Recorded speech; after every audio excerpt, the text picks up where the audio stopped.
was given to me like all the other boys and girls from Westminster that were in the service, sometime in June 1943. Okay. And from then I went to boot camp in Virginia, to advanced training in Rhode Island, in California, and eventually Oahu and the Hawaiian Islands. Meanwhile, I always, somehow or another, kept possession of this silver pocket piece that was given to me by Westminster as a good look piece. Has my name, the name of the church, the address of the church, Scranton, Pennsylvania. I don't know how I was able to hang on to it for all the training period, from one camp to another, to another, to another. It's very difficult when you're in training. Everything you own is in a sea bag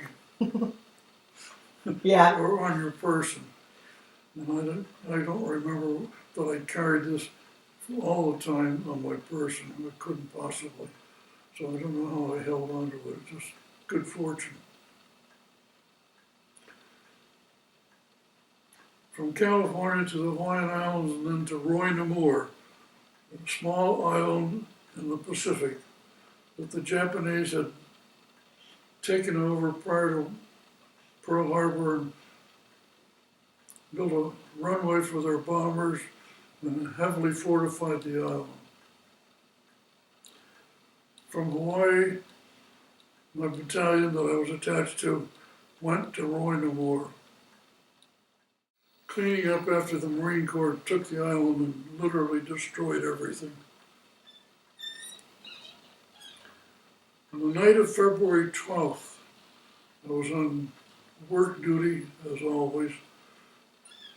That was a clear night and a bright moon. Perfect night for the Japanese bombers to come from wherever they came from. I think they came from Truk. And we heard the air raid siren go off when we were working at about 2 minutes after 12, maybe it was 10 minutes, I don't know. And everybody hit the deck and dug a foxhole or jumped in a bomb crater or a gun shell crater from the bombardment of the Navy battleships. I jumped in a crater from something that was on the beach. I don't remember the sound of the blast of the bomb that almost landed on top of me, but it landed close enough. I got wounded, not real bad, thank God. And I got buried in the sand up to my neck. My coin, meanwhile, was in my bag with my clothing and everything else in a squad tent, maybe about a half a block away. When I came to sometime later that morning on board a hospital ship, I didn't really have much recollection of all the things that might have happened. I don't know how I got to the hospital ship. It's the last I remember. Back to Pearl Harbor, through the hospital, checked out, returned back to Roi Namur, to my outfit. And then I realized everything on the island had been destroyed. Everything. Including the tent that I had been sleeping in.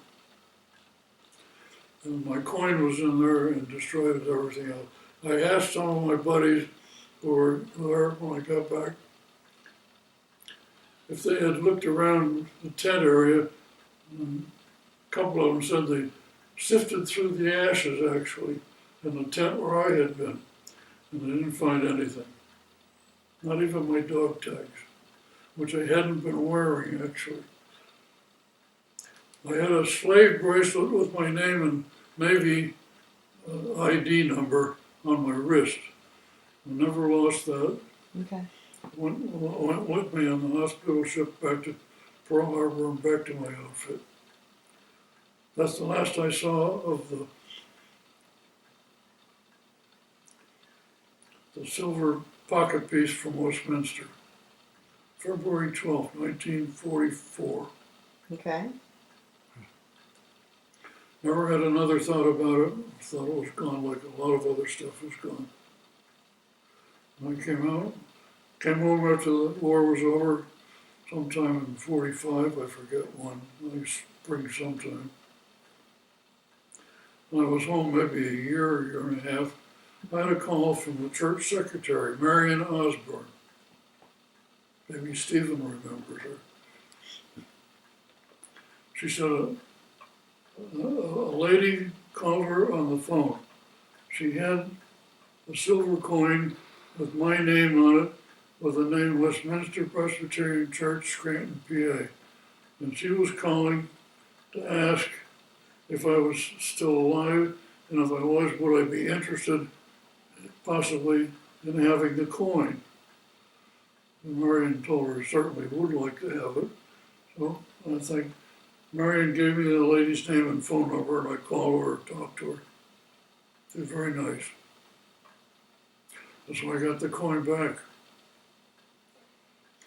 Halfway around the world twice. So how did she get the coin? Buried in the burning rubbish at Roi Namur. How did it get from Roi Namur to someplace in Texas in a hock shop? I used to keep it in my jewelry case in my drawer, but some people were interested in it. I showed it to them. It's an interesting story. How did it get there? I know how it got to Roi Namur. I don't know how it got from there to someplace in Texas in a hock shop. And then back to Scranton to Westminster Presbyterian Church. And then eventually to me.